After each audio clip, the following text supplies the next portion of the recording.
আফ্রিকার জঙ্গলের একদম গাছের মাথায় একটু মধু সংগ্রহ করার জন্য মানুষ কতটা ঝুঁকি নিয়ে এই কাজ করে। প্রিয় দর্শক, আজকে আমরা দেখব কিভাবে আফ্রিকার জঙ্গল থেকে মধু সংগ্রহ করা হয়। আফ্রিকার এই জায়ান্ট বটগাছটা প্রায় 50 মিটার উঁচু, তাই মধু শিকারীরা গাছে ওঠার জন্য পেরেক বা হুক গাছে ঢুকিয়ে সেগুলোর সাহায্যে উপরে উঠবে। এটাই তাদের গাছে ওঠার নিয়ম। কিন্তু এখানে তাদের কোনো সিকিউরিটি নেই, কেউ যদি গাছ থেকে পড়ে যায় তো শেষ। আর মৌমাছি তাড়ানোর জন্য পাতা বা ঘাসের মশাল জ্বালানো হয়। এই ধোঁয়ার কারণে এখন আর মৌমাছি আশেপাশে আসবে না। প্রায় গাছের অর্ধেকটা উঠে গেছে। ওই তো দেখা যাচ্ছে মৌমাছির চাক।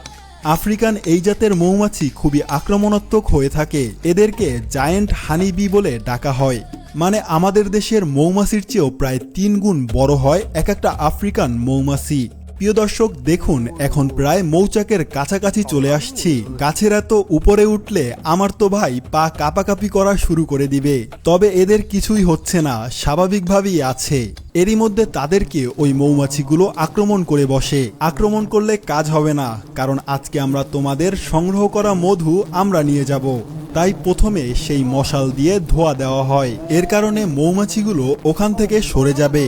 প্রিয় দর্শক, দেখুন মৌচাকে কতখানি মধু। এখানে প্রায় 4 থেকে 5 কেজি মধু হবে, যার বাজার মূল্য প্রায় 15 থেকে 20 হাজার টাকা।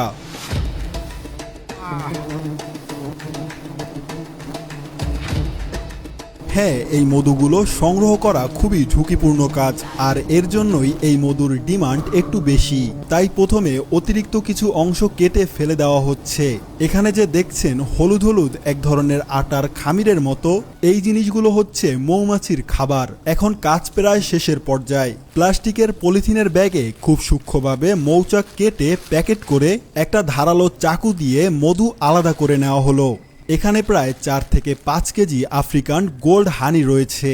তারা 2 জন, তাই 2টা মৌচাক থেকেই মধু সংগ্রহ করে নিল। এখন শুধু নিচে নামার পালা। 2 জনে মিলে প্রায় 10 থেকে 12 কেজি মধু সংগ্রহ করে ফেলেছে।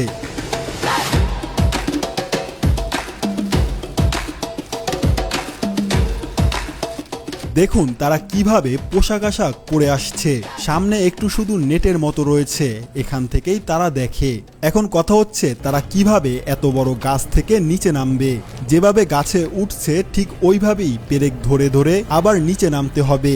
এটা আসলেই অনেক পরিশ্রমের কাজ, তাই এই ধরনের কাজ আফ্রিকার সবাই করতে পারে না। এখনো কতটা পথ বাকি। গাছে ওঠা সহজ, কিন্তু নামতে গেলেই হাত পা কাঁপা শুরু করে দেয়। তো বন্ধুরা, আজকের ভিডিওটি এই পর্যন্তই। দেখা হচ্ছে অন্য কোনো নতুন ভিডিওতে। সে পর্যন্ত সবাই ভালো থাকবে, সুস্থ থাকবে। আল্লাহ হাফেজ।